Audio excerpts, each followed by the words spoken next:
এইকেইটা পোৱালি আজি আপোনাৰ 8 দিন হৈছে, মিনিমাম আপোনাৰ 4 কিলো মান হ'ব, 8 দিন। গাভিনী অৱস্থাটো মানে প্ৰতিপালন ভালকৈ কৰিবলগীয়া হয়। দানাটো নেকি জগিছিলে, এইটো আপোনাৰ 28 তাৰিখৰ পৰা 31 তাৰিখলৈকে 4 দিন, এইফালে আজি আপোনাৰ 6 তাৰিখ, 10 দিন মান হৈছে মানে পোৱালি। কাটো কটাৰ পিছত আপোনাৰ পটাছ পানী লগাই দিলে ভাল আৰু বেক্টেৰিয়াৰ কাৰণে বা কিবা কিবি বীজাণুৰ কাৰণে। নাইটো যেতিয়া কাটি দিওঁ আমি ৰছীয়ে বান্ধি পেলাই, কাটি দিয়াৰ পিছত সেই মানে যেতিয়া তেজ চেজ ওলাই থাকে বা মাখিয়ে বেয়া কৰিব পাৰে, কিবা হ'লেও হ'ব পাৰে, সেইটো কাৰণে অলপ পটাছ পানীত দি পেলাই গুলি পেলাই নাইটো তলফালে লগাই দিওঁ মানে। আপোনাৰ যিটো 10 দিনীয়া পোৱালি যে আছে, হয় হয়, এই পোৱালিটো আপোনাৰ কিমান দিনত আপুনি উলিয়াব পাৰিব ফাৰ্মৰ পৰা? এই পোৱালিখিনি আমি 50-55 দিনত উলিয়াব পাৰিম চাগে, চাই লওঁ গ্ৰথটোৰ ওপৰত কথা। এইকেইটা পোৱালি আজি আপোনাৰ 8 দিন হৈছে, মিনিমাম আপোনাৰ 4 কিলো মান হ'ব, 8 দিন। এইটো কিমান দিন হৈছে? এইটো আপোনাৰ 8 দিন হৈছে।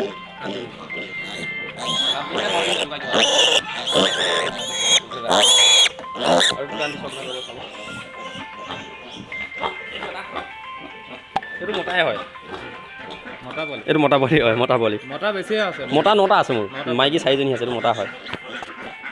মাইকী টান লৈ থাকিব। এজনী মাইকী হয়, এজনী মাইকী। ধৰি লওক আপুনি যিটো এতিয়া মাইকী পোৱালি আছে ন, হয় হয়, এইটো ডাঙৰ হোৱালৈকে এইটো আপোনাৰতো নিশ্চয় আকৌ পোৱালি দিব। পোৱালি দিলে কিমান টকা মানে কিমান টকা খৰচ হয়?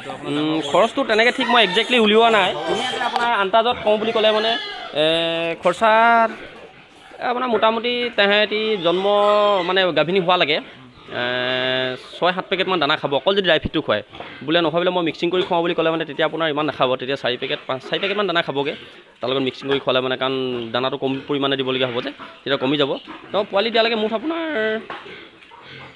8-10 হাজাৰ টকা খৰচ হ'ব দানাত, মানে 8-10 হাজাৰ টকাৰ ভিতৰত মেডিচিন চেডিচিন গোটেইখিনি মিলাই 10 হাজাৰ টকা ধৰক আপুনি, 10 হাজাৰ টকা খৰচ হ'ব। তাৰপৰা পোৱালিটো এক্সট্ৰা পইচা সেইটো মিলাই 70 হাজাৰ টকা, 7 হাজাৰ টকা পোৱালি দিব লাগিব। তাৰপৰা আপোনাৰ দানাটো আপোনাৰ 10 হাজাৰ টকা ধৰক, মেডিচিন লগাই 10 হাজাৰ 7 হাজাৰ 70 হাজাৰ টকা, 70 হাজাৰ টকা খৰচ আহে। তো প্ৰথম বাৰতে যদি তেওঁ পোৱালি দিয়ে, আপোনাৰ কষ্টৰ পৰা আদি কৰি গোটেইখিনি খৰচা উঠিয়ে যাব বাৰু।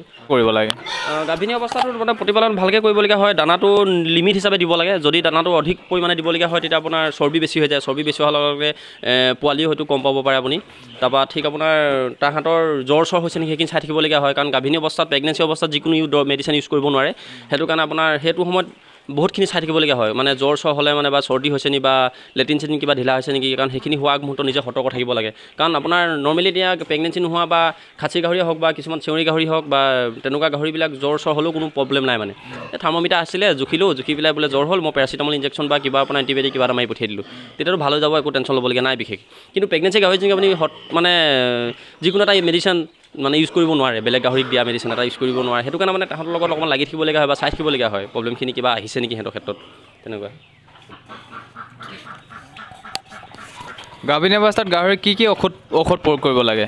গাভিনী অৱস্থাত ঔষধ প্ৰয়োগ কৰিবলৈ হ'লে মানে আপোনাৰ মিনাৰেল মিক্সাৰ খুৱাব পাৰে, কেলছিয়াম খুৱাব পাৰে, তাৰপিছত আপোনাৰ তেনেকৈ সেইখিনিয়ে মেডিচিন, আৰু বিশেষ একো নাই। আপোনাৰ মেডিচিন হিচাপে কি, যদি তাই বোলে স্কিনৰ কিবা প্ৰব্লেম আহে তেতিয়া মানে ছালৰ কিছুমান বেমাৰৰ মেডিচিন আছে, ছালত গা ধুৱাব পাৰি, চাবোন আছে, তেনেকুৱাখিনি ইউজ কৰিব পাৰে।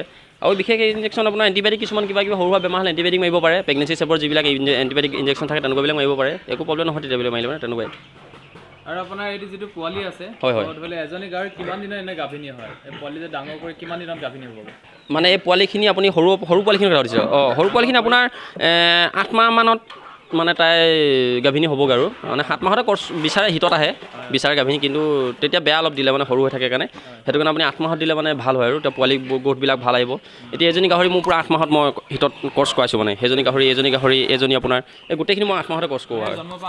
হয়, জন্মৰ পৰা 8 মাহত মই কৰ্চ কৰাইছোঁ, এতিয়া তাহাঁতৰ 1 মাহমান হৈছে, এতিয়া 9 মাহমান হৈছে, এতিয়া মোৰ গাভিনী হৈ আছে, এতিয়া 9 মাহ, সৰু পৰা 9 মাহ হৈছে বয়সটো সিহঁতৰ। এইটো কিয় জ্বলাই ৰাখিছে এইটো?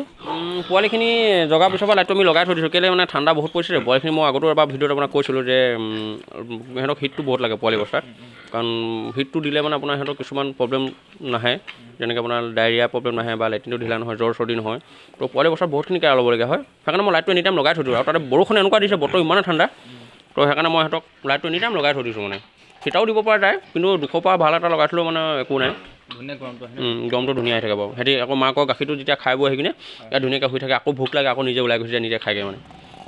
তো বন্ধুসকল, যদি আপোনালোকে এনেকুৱা পোৱালি য'ত বিচাৰে তেনেহ'লে এনেকুৱা এটা আপোনাৰ কাঠৰ ফ্ৰেম বনাই কিনি পোৱালি ৰাখিব পাৰে কিছুমানে ফাৰ্মৰ ভিতৰতে আপোনাৰ পকাকো বনাই লয় পকাকৈ বনাই ল'লে মানে কি হয় মই পকাকৈ এইটো কাৰণে পচন্দ কৰোঁ মোৰ ফালৰ পৰা জেগাটো বন্দিয়ে হৈ যায় মানে সেইটো আপুনি উঠাই নিব নোৱাৰে বা কিবা ফিক্স হৈ গ'ল কিন্তু মই কাঠৰ কৈ দিছোঁ কেলৈ মানে ইয়াক মই এতিয়া পোৱালি বিক্ৰী কৰাৰ পিছত ইয়াৰ পৰা উঠাই লৈ যাম মই ইয়াক জেগাটো সম্পূৰ্ণ খালী হৈ গ'ল খালী হৈ যোৱাৰ লগে লগে আপোনাৰ টেনশ্যন নাই মানে তো আপুনি ইয়াত বোলে আকৌ এজনী গাহৰি নথ'লে মই মতা গাহৰি ৰাখোঁ বুলি ক'লেও ৰাখিব পাৰে কাৰণ কেলৈ তাত বাকচটা থকাৰ লগে লগে তাক আপুনি অকল তাত মাইকী গাহৰি ৰাখিব পাৰিব কাৰণ কেলৈ প্ৰেগনেঞ্চি গাহৰি ৰাখিব লাগিব পোৱালি দিব তাৰ বাকচত সোমাবগৈ কাঠৰ হ'লে আপোনাৰ ফল্ডিং চিষ্টেম মই এইটো নি পিনে আকৌ মই বেলেগত বহাব পাৰোঁ মানে তেনেকৈ 2-3টা বাকচ হ'লে আপোনাৰ চলি থাকিব পাৰে কাৰণ কেলৈ আপুনি যদি গোটেই কেবিনতে বাকচ বনাবলগীয়া হয় প্ৰেগনেঞ্চি গাহৰি কিন্তু যথেষ্টখিনি খৰচা আহি পৰে কাঠৰ বনাই লোৱাৰ লগে 2-3টা বনাই লোৱাৰ লগে লগে হৈ গ'ল আপোনাৰ একেলগতে আপোনাৰ 6-7জনী গাহৰি জগিব আছে 3-4টা বাকচ বনাই ল'লে আপোনাৰ খৰচটো কমি আহিব লগতে আৰু এটা জানিব বিচাৰোঁ ভাল পোৱালি পাবলৈ হ'লে গাভিনী অৱস্থাত গাহৰিজনী কি মানে চাব লাগিব দিশটো চাব লাগিব ভাল পোৱালি পাবলৈ হ'লে মানে আপুনি দানাখিনি ভাল কোৱালিটি খুৱাব লাগিব বিশেষকৈ